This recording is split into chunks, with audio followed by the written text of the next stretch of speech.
Section 10.4 is on radical equations. A radical equation is an equation that contains a variable in the radicand. So underneath the square root sign, there will be an x. In order to solve a radical equation, follow these steps. Number one, isolate the radical. That is, get the square root all by itself on one side of the equal sign. Square both sides of the equation. This will get rid of the square root sign. Then you'll have a much simpler looking equation that you can just solve for x, the way we did back in chapter 2. And then the last step is you must always check your solution. Sometimes you can end up with a solution that doesn't actually work. So let's take a look at a couple examples here. Number one, the square root of 10 times x plus 1 equals 21. First step is to isolate the radical. So I have the square root of 10x. So I need to get rid of this 1, subtract 1 on both sides. So the square root of 10x is equal to 20. So this is what it means to have your radical isolated. It's just the square root, nothing multiplied times it or added or subtracted to it. I'm going to square both sides. So squaring a square root undoes it, so that leaves me with 10x. And 20 squared is 400. And now I have a simple equation that I can just solve for x. So x is equal to 40. Now, before I box that as my final answer, I do have to do a check. Recall from simple equations that a check involves taking whatever you found for x, plugging it into the original equation, and seeing if it makes it true. So 10 times x, which is 40, the square root of that, plus 1, is that equal to 21? So is the square root of 400 plus 1 equal to 21? Square root of 400 is 20, plus 1 is indeed equal to 21.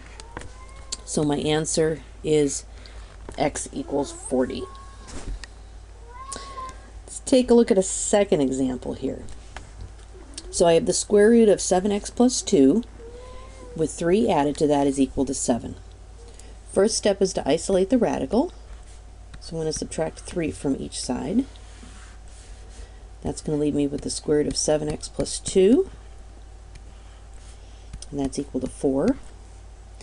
Now I need to get rid of the square root sign by squaring both sides. The square undoes the square root. So 7x plus 2 equals 16. And now I have a very straightforward equation to solve. Subtracting 2 from each side. 7x equals 14. And dividing both sides by 7. X is equal to 2. Now, before I box that, I do have to check. Is the square root of 7 times 2, because notice I'm putting in 2 for x, plus 2, square root of that whole thing, plus 3, oops, plus 3, equal to 7. And recall that when we're doing a check, we don't add or subtract things on both sides of the equation. So when I go to continue this part of the check, I don't want to subtract 3. I want to basically just PEMDAS each side of the equal sign. So the square root of 14 plus 2 plus 3, is that equal to 7? Is the square root of 16 plus 3 equal to 7? And indeed it is. 4 plus 3 does equal 7. So the solution, I can box this, x equals 2. Now you're probably thinking that all of these are going to work. That why should I bother to do a check? Well, let's take a look at this last example here. I have the square root of 3x minus 5 is equal to x minus 5. Step 1 I don't have to do. My radical is already isolated. I just have the square root all by itself on one side of the equal sign. So I'm going to square both sides. Over here on the left, that will get rid of the square root sign, so I have 3x minus 5. Now notice what I have over here. this is x minus 5 squared, which is x minus 5 times x minus 5, I have to FOIL that. And that's going to turn into x squared minus 10x plus 25. So x squared minus 10x plus 25. Now notice that this equation is a quadratic equation because it has an x squared in it. In order to solve a quadratic equation, I want it to equal 0. So I'm going to subtract 3x on both sides and add 5 on both sides. So that's going to give me 0 equals x squared minus 13x plus 30. Now remember also that there are actually 4 different ways that you could solve this quadratic equation. I could graph it. I don't want to do that. I could factor it if it's factorable.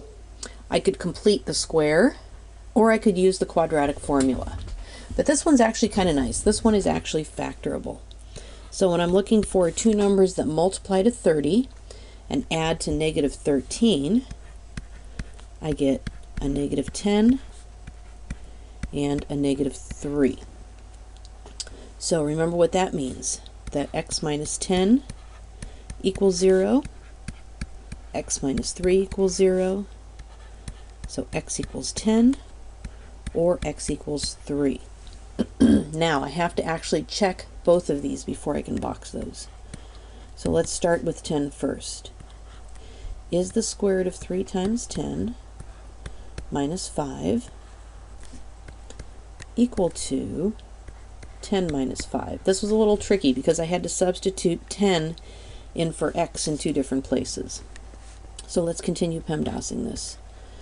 Is the square root of 30 minus 5 equal to 5? Is the square root of 25 equal to 5? Indeed it is. So my solution x equals 10 checks, so I can box that one. Now I need to check x equals 3. Is the square root of 3 times 3 minus 5 equal to 3 minus 5? So I plugged in 3 for x on the left side and 3 for x on the right side. So let's PEMDAS. Is the square root of 9 minus 5 equal to negative 2? Is the square root of 4 equal to negative 2? It is not. The square root of 4 is a positive 2, so 3 does not check, so I have only one answer.